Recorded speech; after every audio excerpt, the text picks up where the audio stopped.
Okay, Mr. Chair, we are now live. Good evening. I call this meeting to order. This is the Public Safety Committee of the City Council. All committee members are present today via Zoom. This is a remote or online meeting where all participants will be on a video or audio conference. We appreciate your patience as meetings are conducted this way. Members of the public, city staff, and the media have the ability to view this meeting live through YouTube and Zoom webinar. The live stream can be accessed from most smartphones, tablets, or computers. For those watching on the live stream, thank you for joining us. One written comment was received for today's meeting and provided to the members of the committee. Members of the public have the opportunity to address the committee if they signed up for public comment per the rules published on the agenda and on our website Friday. Although staff has informed me no individual signed up to address the committee today. We will move on to agenda item A, 0C-4. And it's Sanchez OC-4, 2021 Civilian Police Oversight Agency, CPOA semi-annual report. Move receipt be noted.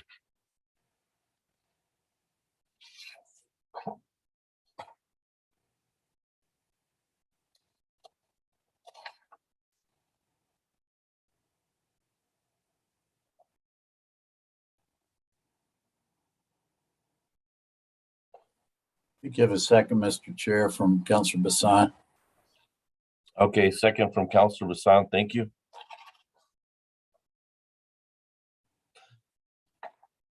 Councilors, any questions for staff or administration?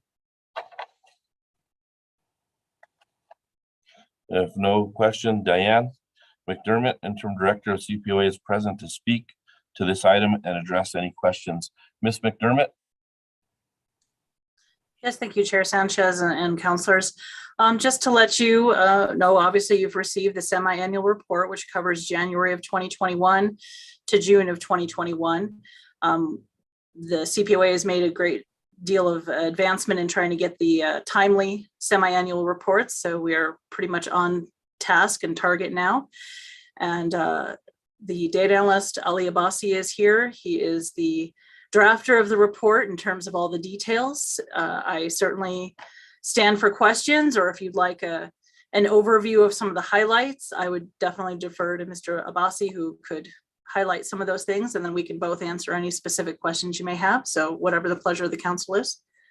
Thank you, Mr. Abbasi. Please go ahead and highlight some of the highlights. Thank you so much. Good evening, Council Chair Sanchez, Honorable City Councilors, Ali Abbasi, Data Analyst with the agency and the author of the report that is in front of the Council tonight. So this report covers the first 6 months of 2021.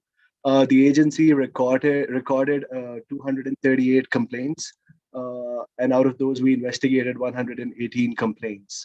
We completed or closed investigations for 78 civilian police complaints during this reporting period, which is a significant increase compared to the last reporting period when we completed 22 cases during this 6 month period.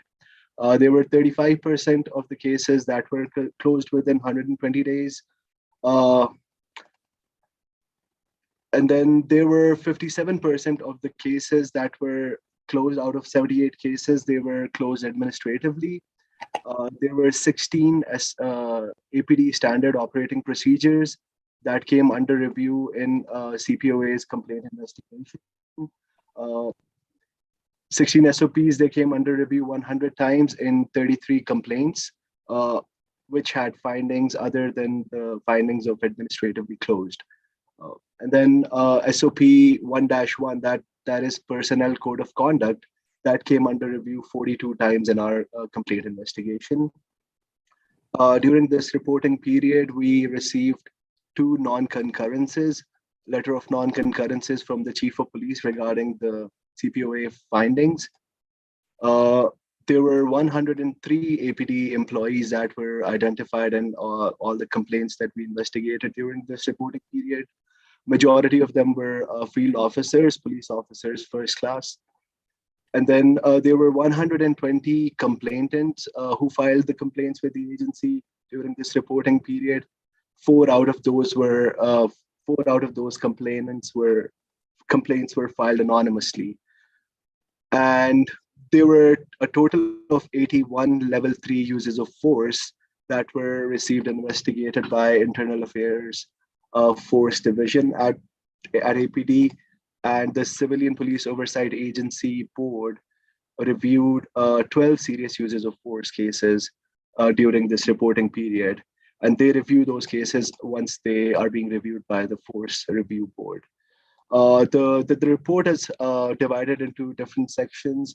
The first section talks about all the complaints, all the details regarding the complaints, the timeliness, the complaints received by city council districts, the SOPs that were reviewed in those complaints.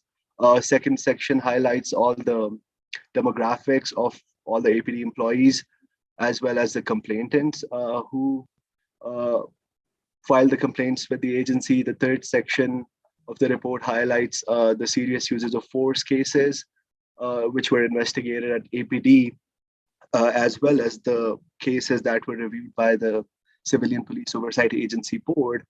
The next section after that talks about the public outreach initiatives that were undertaken by the agency and the board during those first 6 months of 2021. And the last section identifies all the policy related activities at APD policy meetings, as well as the discussions pertinent to board regarding APD policies, as well as the recommendations that were provided to the Albuquerque Police Department. And the recent addition was the training status of the board members that has been added in there, as well as the amendments that were made to the oversight ordinance, if there were any, or the changes in policies and procedures. So that pretty much sums up the report for that 6 months. And Director McDermott and I sit here for any questions that councilors may have. Councilors, is there any questions in reference to the report? I have a question, Mr. Chair, if I may. Ali or Diane, either one of you, could you characterize, like, when you do make recommendations to the department, how that goes, who sees it, who responds to you, and general characterization, what the responses are like?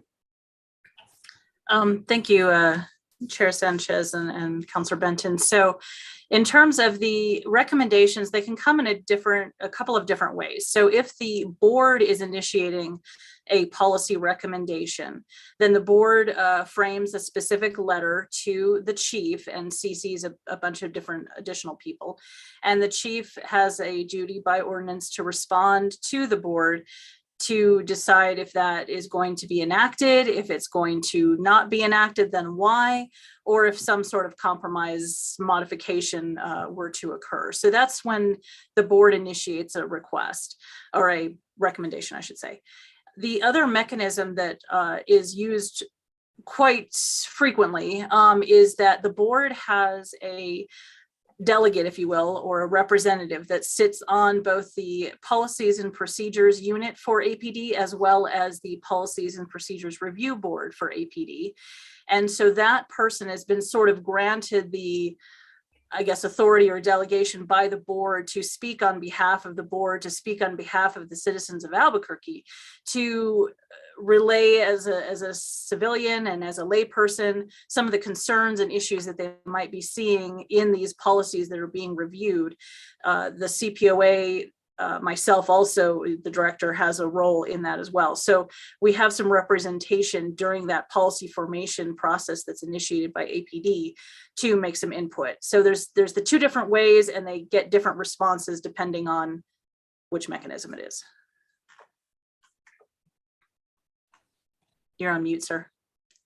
You caught again. Mr. Chair, so, I mean, you feel like you have a good line of communication? I mean, I'm asking a really, general kind of question, but I realize, but But do you feel like you're comfortable with the kinds of line of communication that you have with the department? And recognizing that we all know that, you're kind of, you got your eyes on them, but understanding that. I would say that, when the board provides a specific recommendation that's backed in some substance and fact, then I think the department takes that into consideration. I think when it's a general concept, they still take it into consideration. It just takes a longer time to actually come to some tangible fruition, to see. And certainly in the Policies and Procedures Review Board and the PNP meeting, I think that the department respects the input from both the agency and the board representative during those policy meetings. And, I've seen changes that occur because of that input at those meetings. And then, like I say, during the actual board formal recommendation, I have seen policies in my tenure change. It's not always, but I would say that there's a decent give and take with it. Very good. Thank you very much. Thank you, Mr. Chair. Council Chair, if I may follow up, if I may add something. Yes, Please. Councilor Benton. So recently we also updated a process in which APD has to respond to each specific recommendations that the board may make. Initially, I believe last year, we sent a policy recommendation out to the chief, and there were some, the way the letter was drafted, some of the recommendations were completely ignored. But we came up with a new process in which we specifically highlight each recommendation that the board makes. And we work with APD policy review team, and we submit a form whenever we make a recommendation. And we ask APD to respond to each specific recommendation, whether they concur with us, whether they do not concur, or whether they partially concur with us. So they have to provide explanation now with the improvement of the process. They now have to respond to each specific recommendations that we make. So that is an improvement. Thanks for that clarification. That was excellent, because before, when I was actually working in the police department, there'd be times where they would just go completely ignored. So I'm glad that these policy recommendations are actually being looked at and an explanation given, and that you have a breakdown of the explanation. That is really, really a positive. And one of the other questions that I have, does anybody else have a question before I bring up a question? I do, Mr. Chair. Okay, go ahead, Councilor Bolson. Thank you. So I'm happy to hear about this new process with the making sure that APD gets to respond, because I know that's part of what we just changed in the ordinance, as well as, figuring out what the chief, if he decides to go along with the recommendations or not. So I think that's hopefully going to streamline it. I don't know if I really have a question also, just to say that, but I'm also excited to see that there is some improvement, right, in the amount of cases that have been cleared in comparison with the last reporting period. I'm hopeful that, we're going to get more board members to where we can have those numbers still continue to improve as well. And I also recognize that I'm assuming, and please correct me if I'm wrong, that, some cases take longer than others to investigate, and some complaints do. So I recognize that, it's not a guarantee to have some kind of metric where we will always be consistent in the improvement of that. But I'm hoping that this next, not this next reporting period for the July through December, but the one after, we'll see a significant change. And I'm assuming that that's also meaning that it will have some impact based off of the ordinance that we just updated. So do you anticipate that with the next reporting period from July to December, since you're getting on track, and Director, you had mentioned that at the beginning, getting more on track with the timeliness of making sure to get these reports submitted to us, is it going to probably be sooner than a few months, like 9 months later or 3 months later, depending? So if I may, Chair Sanchez and Councilor Bassan. So in terms of the timeliness and measuring, I think that's what you're referring to in that. So the investigations, the measuring that was happening, and Ali, Mr. Abbasi and I discussed this, when we complete a case, that's within 90, 120 days, whatever the requirement is at the time for the CBA in most cases. But the actual closure process takes a bit longer, sometimes weeks, sometimes a couple of months, to actually close out the case in the database system, which creates a sort of a false picture of it being untimely when in fact a lot of things were timely. So there were several cases, especially during 2020 and still in 2021, that were behind and are delayed due to a lack of staffing, due to a few different factors. Now we are fully staffed on investigators. We are still training some of them, so they're not quite up to full speed, but so they're trained. And then we've also discussed improving and changing in the system what date we're going to be tracking for that timeliness completion. So you may not necessarily see an immediate improvement in 2021 because we don't have the ability to go back and backfill in that information. But certainly going forward in 2022, you should see a considerable improvement in certainly the timeliness of investigations being completed, because both manpower wise and proper data tracking for that information so that it's accurately captured as to when the investigation was completed versus when the administrative longer process actually took place, because that was kind of falsely extending it. So those two things should definitely improve, that you'll see moving forward in 2022. I don't know if there were other parts that I forgot. No, and there was some rhetorical in there, so this makes sense. But at the same time, I'm really looking forward to the fact that things seem to be improving as far as the timelines, which will help with compliance. But also the fact that we're going to get the board fully staffed, hopefully sooner than later. We're working on that. I know our staff is doing a very streamlined job of it, and I think that Mr. Sylvan's doing well with that as well. But remind me, everyone, here in the next time, not the next time, but the next time, right? We're going to have a significant change. I hope to see that things will be different based off of the ordinance update we did. So anyway, thanks for listening to me. And I'm excited to see that there is some improvement happening rather than moving backwards. Yeah, we hope to. And just unofficially, of course, the monitor, when he was doing his data collection, because of course the report will be coming out in April, I believe, the draft. He did mention a market improvement just in his data collection. So hopefully the IMR will show some reflection of improvement already, since the council did at least give us the staffing that we needed to actually be more current on things. So I think there'll be some progress forward. I got a question as well, and I think this is a question for Mr. Melendres. I know we were still going to check with DOJ to see if we needed to change something in reference to the amendment that I made about helping out with the with regards to the mediation program. And I was just wondering how that is, or if that's where that's at this time. I know those things take time.